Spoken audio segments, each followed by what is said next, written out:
आज हम सुनने वाले हैं एक बेहद गहरी और सोचने पर मजबूर कर देने वाली कहानी।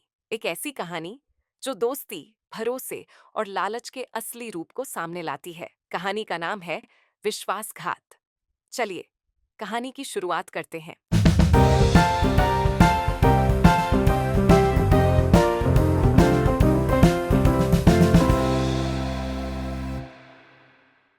सीतापुर गांव में भगत और जगत नामक दो दोस्त रहते थे। वे मेहनत मजदूरी कर अपनी गुजर बसर करते थे। उनमें दोस्ती ऐसी थी मानो वे सगे भाई हों। वे एक दूसरे से अपना सुख दुख बांटा करते थे। कोई भी काम आपसी सलाह मशविरा कर करते थे। भगत और जगत के परिवारों में भी अच्छा भाईचारा था। गांव वालों के लिए उनकी दोस्ती कौतूहल का विषय थी। समय के साथ उनकी दोस्ती और अधिक गहरी होती गई थी। एक दिन की बात है। हमेशा की तरह दोनों मजदूरी करने गए हुए थे। रविवार छुट्टी का दिन होने के कारण काम करने वाले मजदूरों की संख्या कम थी। जिस जमीन पर वे खुदाई करने वाले थे, वहां पर एक आलीशान भवन बनने जा रहा था। दोनों ईमानदारी से काम कर रहे थे। जमीन की खुदाई करते समय अचानक जगत को लगा कि उसकी कुदाल से कोई चीज टकराई हो। वह जल्दी जल्दी खोदने लगा। देखने पर पता चला कि एक पीतल की हंडी है। ये भगत भी देख रहा था। वह अपने अन्य साथियों को बताने ही वाला था, किंतु जगत ने इसके लिए मना किया था। अब जगत ने उस हंडी को मिट्टी से जस का तस ढंक दिया था। इधर खाने का समय हुआ तो उनके साथी उन्हें बुलाने आए।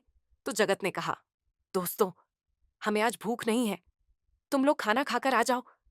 भगत को जगत का ऐसा व्यवहार कुछ खल रहा था।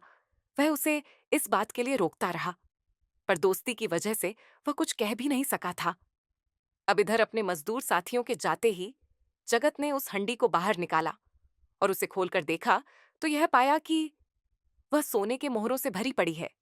उसकी आंखें फटी की फटी रह गई थीं। उसने उसे फिर उसी जगह पर रख दिया था। जगत ने भगत को कहा, यह बात किसी को भी मालूम न होने पाए।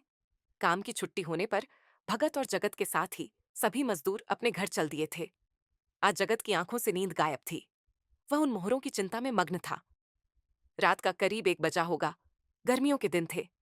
भगत का परिवार बाहर आंगन में ही सो रहा था। जगत टहलते टहलते भगत के घर जा पहुंचा। धीरे से उसे जगाया और उसे हंडी वाले स्थान पर ले गया था। इस काम में भगत का बिल्कुल भी मन नहीं था। हंडी को सुरक्षित स्थान पर छिपा दिया गया था।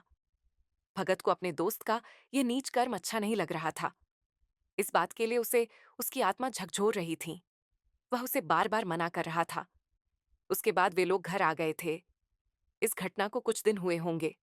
एक दिन उसने भगत से कहा, चलो दोस्त, हम इन मोहरों को आधा आधा बांट लेते हैं। भगत बोला, मुझे इस तरह की बेईमानी बिल्कुल भी अच्छी नहीं लग लग रही है। भगत की बातें सुनकर जगत को जैसे सांप सूंघ गया था। सोचने लगा, क्या करूं और क्या ना करूं। इन मोहरों के बारे में भगत को पता भी है, और वह अपना हिस्सा भी नहीं ले रहा है। कहीं इसने अपना मुंह खोल दिया तो मुझे लेने के देने पड़ सकते हैं। मुझे जेल की हवा तक खानी पड़ सकती है। अगर मैं इसके बारे में कुछ गलत सोचता हूं तो ये मेरा प्रिय दोस्त भी है, मेरा सब कुछ है। परंतु इन मोहरों की लालच ने उसे पागल सा बना दिया था। आंखें होते हुए भी वह अंधा हो गया था। उसका सारा का सारा विवेक ही जाता रहा। वह तो रिश्तों की मर्यादा भी भूल चुका था और उसने एक दुष्ट फैसला लिया था। शायद दोस्ती पर इससे बड़ा कलंक और कोई हो ही नहीं सकता था। इसी तरह कुछ दिन और बीते। इधर जगत का डर बढ़ता ही जा रहा था, क्योंकि भगत बार बार इन मोहरों को सरकार के पास दे आने की बातें कहता था। एक रात भोजन इत्यादि करने के उपरांत जगत अपने दोस्त भगत के घर गया हुआ था। बोला, चलो दोस्त, जरा टहल आते हैं। अपनी योजना के मुताबिक उसने अपने पास एक बड़ी सी लाठी रखी हुई थी। वह उससे आत्मीय बातें करता हुआ उसे एक कुएं के पास ले गया था। वहां घना अंधकार था। भगत इस बात से अनजान था। अचानक ही जगत ने भगत पर लाठी से ताबड़तोब भरपूर वार किए। वह कुछ समझ पाता इससे पहले ही वह ढेर हो गया था।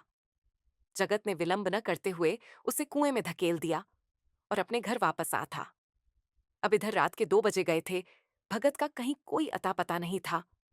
उसके परिवारजन चिंतातुर थे। सभी घबराकर जगत के घर पहुंचे तो वहां उसे आराम से सोता हुआ पाया। यह देखकर उनकी घिघी बंध गई थी। भगत के बेटे ने उसे जगाकर पूछा, काका, बापू कहाँ है? ऐसे में बनावटी अंदाज में उसने कहा, अरे भगत, अभी तक घर नहीं पहुंचा है? हम तो साथ घूम कर आए हैं। वह तो घर ही गया था। मुझे भी अपने दोस्त की चिंता हो रही है। ऐसा कहकर वह घड़ियाली आंसू बहाने लगा था। ये सुनकर भगत के घर वालों पर तो मानो बिजली ही गिर पड़ी थी। इधर जगत भी भगत की खोज करने उसके परिवार वालों के साथ चल पड़ा था। उसका पता चलता भी कैसे? परिवार के सदस्य इतनी रात को उसे कहाँ खोजते? कुछ देर यहाँ वहां देखने के बाद वे वापस आ गए थे। इस बात की सूचना पुलिस तक भी पहुंचाई गई थी। जगत पर तो किसी को कोई शक ही नहीं था।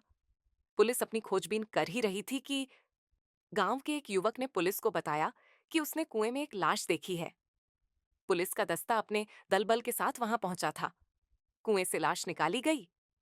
इसकी पहचान के लिए भगत के घर वालों को भी बुलवाया गया था। मालूम हुआ कि यह लाश तो भगत की ही है। सभी दहाड़े मार मार कर रो रहे थे।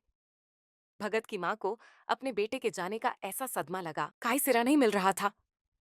वहीं जगत पूरी तरह निश्चिंत था। इधर भगत की आत्मा भटक रही थी। मृत्यु पश्चात वह भूत बन चुका था। उसका मन अपने परिवार वालों में अटका हुआ था। वह तो और जीना चाहता था। उसने कभी सोचा भी नहीं था कि उसके साथ ऐसा भी हो सकता है। उसका अपना प्राणप्रिय दोस्त इन मोहरों की लालच में इस तरह से विश्वासघात कर उसकी हत्या करेगा। सबसे अधिक भरोसा उसे अपने दोस्त पर ही था। अब भगत अपने दोस्त जगत से बदला लेना चाहता था। बेगुनाह होते हुए भी उसे अपनी जिंदगी इस तरह गंवानी पड़ी। वह अपने परिवारजनों से हमेशा के लिए दूर हो गया था। वे अनाथ हो गए थे। उन्हें इसकी बहुत बड़ी कीमत चुकानी पड़ रही थी। इधर जगत की दशा भी बुरी थी। उसे सोते जागते, उठते बैठते भगत दिखाई पड़ता था। वह कांपने लगता था। उसे अपने घृणित कर्म की याद आने लगती थी। धीरे धीरे भगत अब जगत की खाट के पास आकर खड़ा हो जाता और कहता, दोस्त, मैं नितांत अकेला हूं।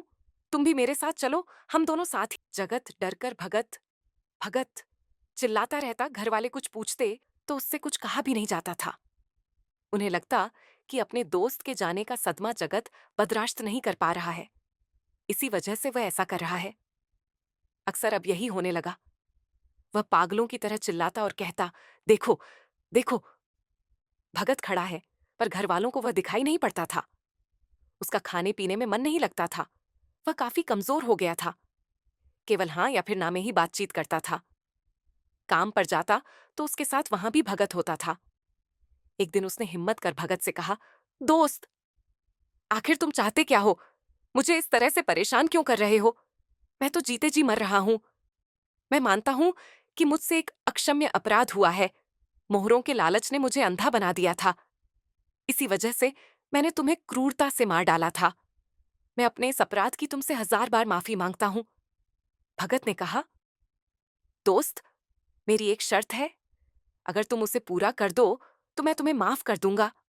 शर्त के मुताबिक तुम्हें मेरे परिवारजनों और गांव वालों के समक्ष मोहरों से लेकर मेरी हत्या तक की सारी सच्चाई बतानी होगी। उसके बाद मैं यहां से चला जाऊंगा। इस मसले पर जगत ने काफी सोच विचार किया और अंत में कोई उपाय न देखकर उसने इसके लिए हामी भरी। ऐसे ही एक दिन उसने सभी के समक्ष सारी बातें रखी। पहले पहल तो किसी को इस बात पर यकीन ही नहीं हो रहा था। गांव वाले उस पर थू थू कर रहे थे। भगत के परिवार वालों को लग रहा था मानो वे जड़ हो गए हों। वे कभी सोच भी नहीं सकते थे कि जगत ऐसा कुछ कर सकता है। उनका भरोसे पर से भरोसा उठ गया था। जगत सभी के लिए घृणा का पात्र बन गया था। उसे विश्वासघाती, लालची, चलते ही उसे सरकार के पास जमा कर दिया गया था।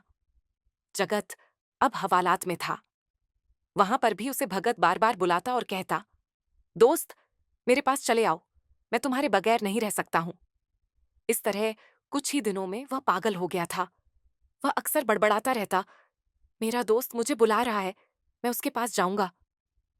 भगत का भूत एक दिन उसकी पत्नी और बच्चों को दिखाई पड़ा और बोला, आज आखिरी बार तुम सबसे मिलने आया हूं। मुझे मां की भी बहुत याद आ रही है। जीने की मेरी इच्छा थी पर ऐसा हो ना सका। हो सके तो मुझे भुलाने की कोशिश करना। मुझे यहां से जाना ही होगा। बच्चे कहते, बापू ना जाओ, बापू न जाओ। पर भगत हमेशा के लिए वहां से चला गया था। कुछ दिनों बाद जगत की भी मौत हो गई थी। मोहरों के लालच ने दो दोस्तों को किस तरह अलग किया और परिणाम दुखदायक रहा। कथा सारांश: किसी भी वस्तु का लालच अच्छा नहीं होता है। वह अच्छे अच्छों की मति भ्रष्ट कर देता है। ऐसा व्यक्ति विवेक शून्य होकर संबंधों की मर्यादा को भी तिलांजलि दे देता है। अगर आपको ये कहानी पसंद आई हो तो हमारे चैनल खूबल टीवी को लाइक करें, शेयर करें और हाँ, सब्सक्राइब करना बिल्कुल मत भूलिएगा। आपका एक क्लिक हमें ऐसी ही और अच्छी कहानियां उलाने की हिम्मत देता है।